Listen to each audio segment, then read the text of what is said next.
There are many AI software on the market today, and I've tested many of them. I also purchased many of them. Here are a few tips to help you purchase the right AI content writing tools for your needs. I'm Vince from Digital Nomad Institute, and let's get started. All right, so the very first criteria that I have when I purchase an AI content writing tool is it has to have a free plan before you buy it. Okay. If they force you into jumping through hoops, you should run away. What I mean by that is not every AI content writer offers you free credits to test out their software. Don't assume they do. This is one example of it. This is an AI software writer called AI SEO. And when you sign up, they offer you no credits. I covered this in my other video before, but I just want to cover this real quick. The other thing is, in order to earn credits, you have to write reviews about a software that you can't use. Now they just recently added this, let me see. They did recently add a way, I don't know if it's a way or they offered this thing right here that you can get free credits, at least what they claim. But when you click it, nothing happens. All right. So they're supposed to give you 3 days free trial with 120 credits.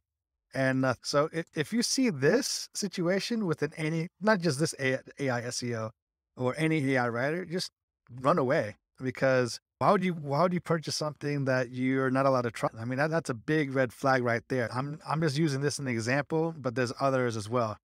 So please, if they don't offer you a free trial or they make it extremely difficult for a free trial, that's a red flag. Don't buy it. The second criteria that I use before I purchase an AI content writing tool is I look at whether it offers an unlimited monthly payment plan or a credit system or a lifetime kind of lifetime deal. But what I don't purchase is something that offers both a monthly plan and a credit. I know that's a lot to take in. Let me explain what I mean by that. All right. So if you go to Writer, all right, which is an AI writing software that I like to use a lot, you go to their pricing. Okay.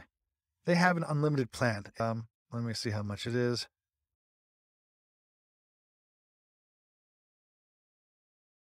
I think it's okay, about $29 a month.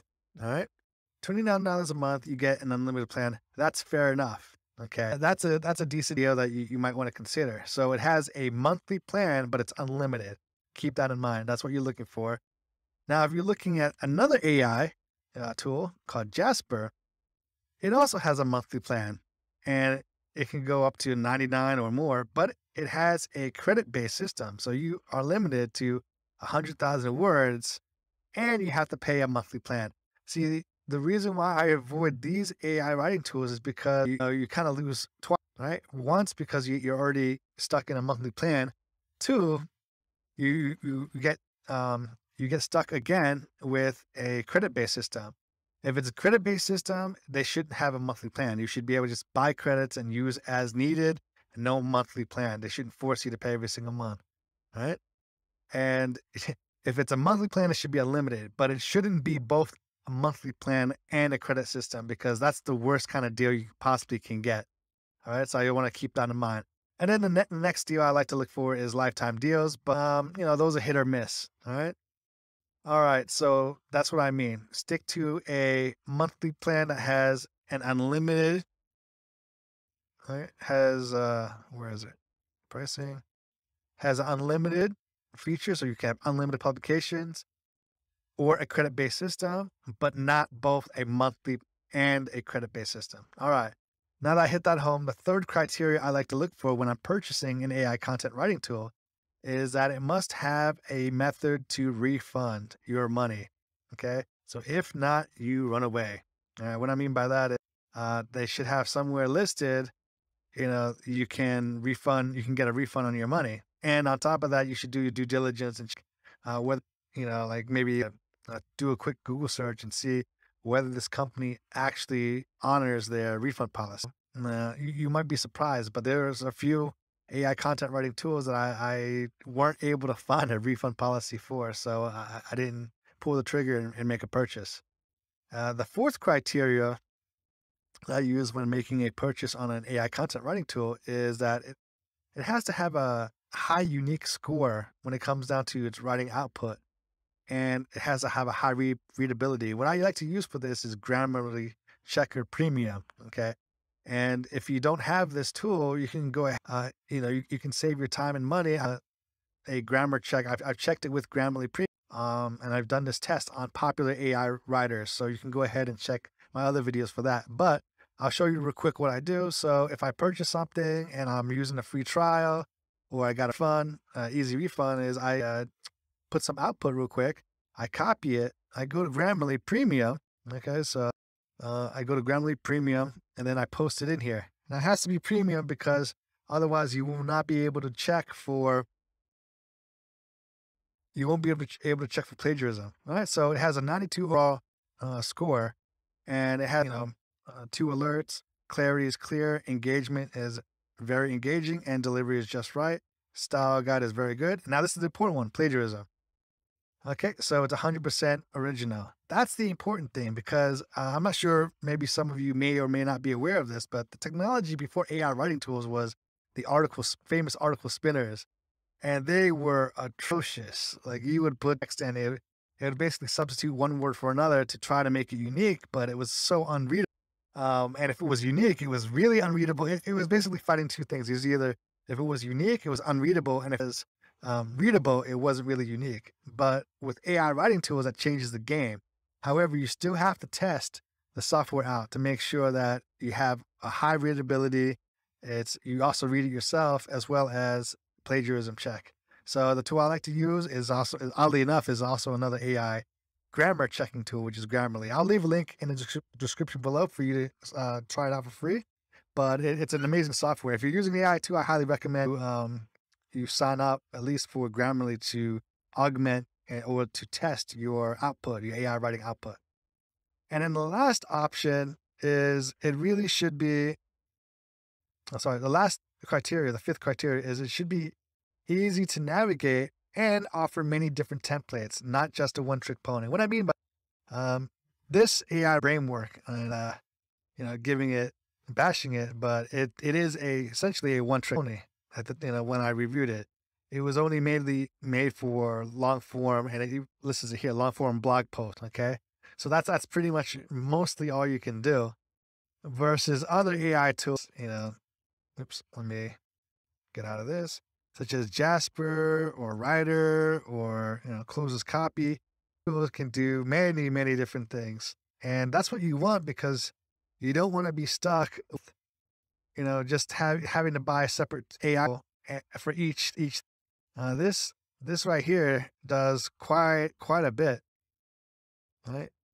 It has a lot of different templates that you can go. That's what you're looking for. You want to look for a tool that has it has long form, it has short form, it has different things that you can use, right? So this is that you can write, and that's makes it good value for money. On the other hand, if you pick something like this one, like Brainwork, it just does a long blog post content. Unless this is 90% of your work, unless you only do blog post content, then maybe you might consider just a kind of like a trick pony. But from my experience, it'll be, creating a lot of written content for different things. I use, for example, for, creative ads. I use my YouTube shit. It's really, really good for different descriptions.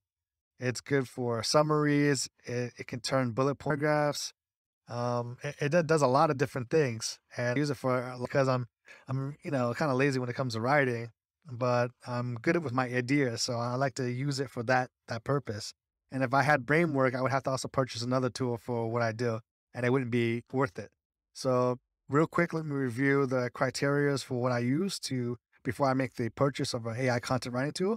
The first one is it has to have, all right, so if you're using it, it has to have clearly a free plan. The second thing is it should have offered an unlimited plan. That's a monthly payment credit-based system, but not both. All right, it should not force you to do both a monthly payment and a credit-based system. It should allow you to have a refund in some way. You have to really, really check to see if you're allowed to get a refund, and if it's buried somewhere, beware.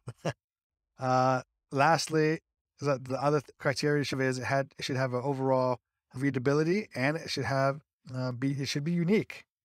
And the last thing is it should be easy to navigate, and it should have more than one function. It should not just be a one trick pony.